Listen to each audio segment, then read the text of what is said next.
বন্ধুরা good morning. বন্ধুরা আজকে যে বিষয়টা নিয়ে আমি আলোচনা করব সেটা বন্ধুরা হচ্ছে একটা ফুল। সেটা এই ফুলটা সবারই পরিচিত একটা ফুল, কিন্তু বন্ধুরা এই ফুলটা পুজোতে শুধু কাজে লাগে সেটা নয় বন্ধুরা, এটা কিন্তু মেডিসিন হিসাবে ব্যবহৃত করা হয়। তো বন্ধুরা এই ফুলের গুণাগুণ যদি আপনারা অনেকে জানেন, আবার অনেকে জানেন না। যারা জানেন ঠিক আছে, কিন্তু তারাও কিন্তু ব্যবহার করেন না। আর এটা আমি জানি নিশ্চিত, মানে সেটা আমার মধ্যে হয়, এই জন্য বলছি। আর যারা জানেন না তারা ভিডিওটা দেখে নিন যে এই ফুলের গুণাগুণ কি হয়। বন্ধুরা এই ফুল কারা ব্যবহার করবেন আর এই ফুল কারা ব্যবহার করবেন না সেটাও নিয়ে আমি আলোচনা করব আজকে এই ভিডিওতে।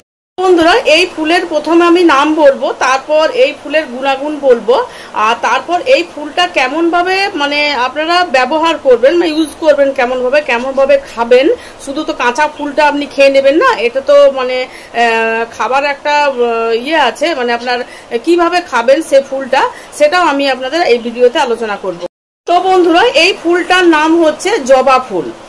তো এই ফুলের গুণাগুণ হচ্ছে বন্ধুরা, 1 নম্বর গুণাগুণ হচ্ছে এই ফুল কিন্তু ব্লাড প্রেশারকে নিয়ন্ত্রণ করতে সাহায্য করে। 2 নম্বর গুণাগুণ হচ্ছে বন্ধুরা, এটা ডায়াবেটিস যে পেশেন্ট আছে, যে সুগার পেশেন্ট আছে, সে পেশেন্টের কিন্তু খুবই উপকার হয় এই ফুলটাতে। তবে বন্ধুরা আপনারা কিন্তু যারা প্রথম সুগার ধরা পড়েছে, যারা মেডিসিন এখনো নেননি, তাদেরই কিন্তু এই ফুলটা কাজে লাগবে। আর যদি আপনারা খেতে চান তো ডাক্তারের পরামর্শ নিয়ে আপনাকে খেতে হবে। আর বন্ধুরা এই ফুলটাতে আপনার লিভারকেও কিন্তু ভালো রাখতে সাহায্য করে। এই ফুলটাতে আপনার স্কিনটাকেও কিন্তু ভালো রাখতে সাহায্য করে। এবার আমি কিভাবে ইউজ হবে, কিভাবে ফুলটা আপনার সংগ্রহ করে রাখবেন সব আমি কিন্তু বলছি, ডিটেলস আমি খুলে বলছি। বন্ধুরা এই ফুলটা কি হয়, অনেকের সবার মধ্যে পাওয়া যায়, আবার সব বাড়িতে পাওয়া যায় না, সব আশেপাশেও পাওয়া যায় না দেখতে গেলে। এই ফুলটা কিন্তু মা কালীর পুজোতে কাজে লাগে, জবা ফুল। তো এই ফুলটা আপনারা যদি আশেপাশে আপনাদের না আছে তো ঠিক আছে, তাহলে এই ফুলটা কেমন ভাবে আপনারা ইউজ করবেন আমি প্রথমে বলি, তারপর না পেলে কি উপায় আছে সেটাও আমরা বলবো।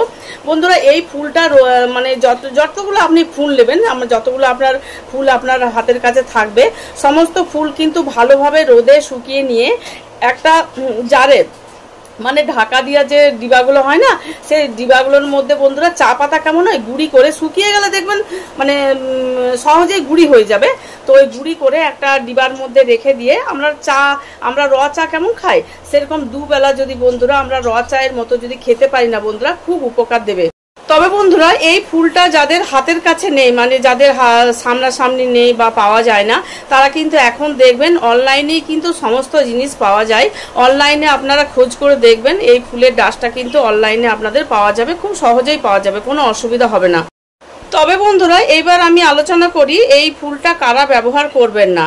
বন্ধুরা যাদের লো প্রেশার আছে, যাদের প্রেশারটা একটু লো আছে, তারা কিন্তু এই ফুলটা কিন্তু আপনারা কোনো মতেই ইউজ করবেন না। 2 নম্বর বন্ধুরা যাদের প্রেগনেন্ট আছে, তাদের পেটে বাচ্চা আছে, তারা কিন্তু কোনো মতে এই ফুল কিন্তু ইউজ করবেন না। আমি কিন্তু ইউজ করতে বলিনি বন্ধুরা। যদি এই ভিডিওটা আপনাদের ভালো লাগে বন্ধুরা শেয়ার করুন, আর বেশি বেশি আপনারা মানুষকে শেয়ার করুন। আমি তো ভালোর জন্যই কথাগুলো টিপসগুলো বলছি। সাবস্ক্রাইবার করুন বন্ধুরা, এবং অল ভিডিওগুলো আপনারা দেখার চেষ্টা করুন। Thank you.